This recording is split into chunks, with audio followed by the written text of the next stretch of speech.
I asked for evidence. Folks, this is the closest we're going to get to it. And yes, the audio is terrible because this is what happens when you step away from the microphone. This is what happens when you're in front of a podium and you move away from the podium. This is the audio that the dozens and dozens of people who watch this live as it happens can't hear, and there's really nothing for me to do about it. If you're going to just walk away from a microphone, what am I supposed to do about that? But hey, this is the closest we're going to get. I may have to just kind of chime in every once in a while to let people know what she's saying. And just to give you an idea, I brought some pictures because these trucks have been coming up here. So if you don't mind, Ms. Sorry. That shows you what an 80,000 pound truck is. Okay, pause. She said that shows you what an 80,000 pound truck is. So a 40-ton truck.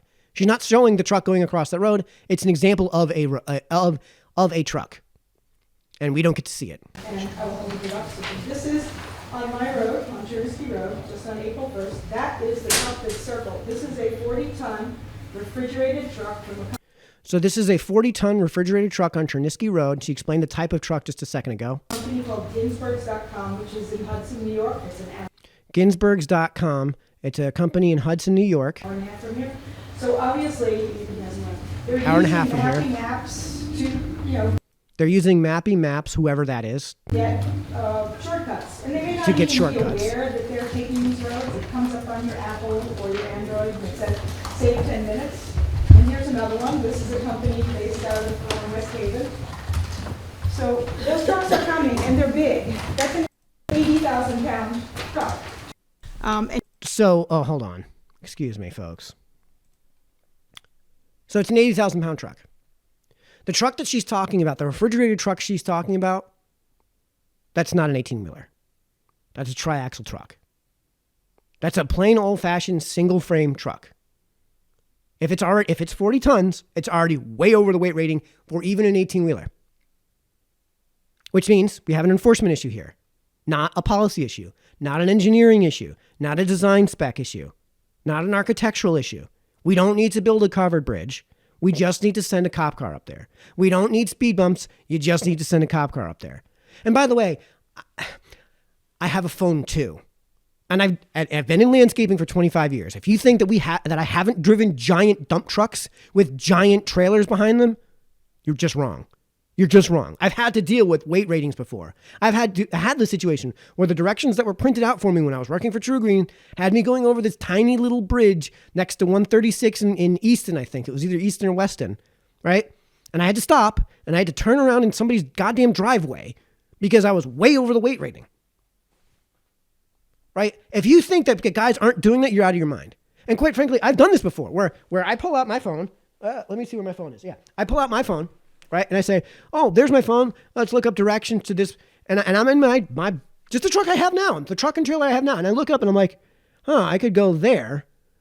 But yeah, no thanks. Right. If I was driving some 18-wheeler and I saw that Chernisky Road is the road that was suggested. Right. I'm taking one look at that map and seeing zigzagging through the middle of nowhere, northern New Milford. And I'm saying, what? No, I'm not doing that. I'm not taking that route. By the way, from where to where? I know where Hudson, New York is. It's right next to Ghent. It's up in Columbia County. I can do this off the top of my head. I don't even have to pull up Google Maps. Where are they going?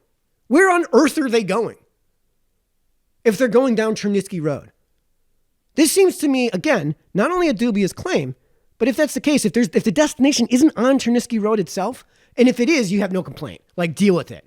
Just deal with it. If the destination is some farmer who has pallets and pallets and pallets of something that farmer is shipping out, and they need an 18-wheeler to go pick up those pallets and pallets and pallets of whatever they're shipping out, deal with it.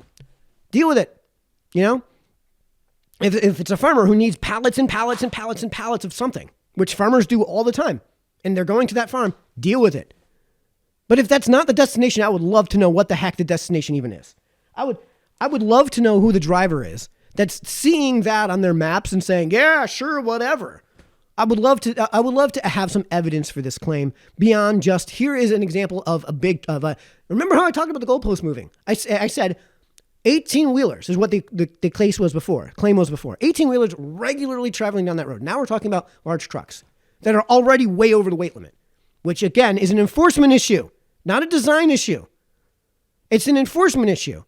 If they were 50 tons and the temporary bridge is weighted for 40 tons, then you pull them over anyways. This isn't going to reduce traffic to have that temporary bridge there in terms of the 18-wheelers going across that bridge. It's just not.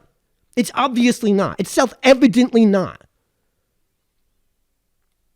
But that's where we are, folks. That's why this whole process is being held up and is going to wind up costing us as much as it is because of this.